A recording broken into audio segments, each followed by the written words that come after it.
Labadiena. Labadiena, sveiki, malonu jūs matyti. Čia, kaip suprantu, Lombardas, taip? Taip, Lombardas. Kokie klausimai? Puiku.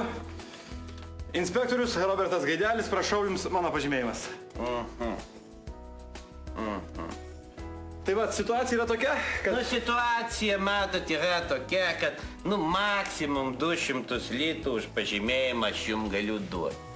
Daugiau jums nieks neduos, 200 litų. Palaukit, netaip mane supratot. Kiek?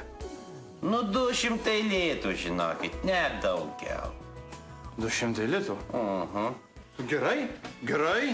Prašau jūsų 200 litų. Žinot, būtų kokio komisaro pažymėjimas ant 500 patraukti. O taip, žinot, du. Gerai, užtenka, baigia čia mano mėnesio alga. Ačiū. Jeigu kas kolegas irgi galit kviesti. Gerai, manęs čia nebuvo. Kaip pasakys. Viso? 200.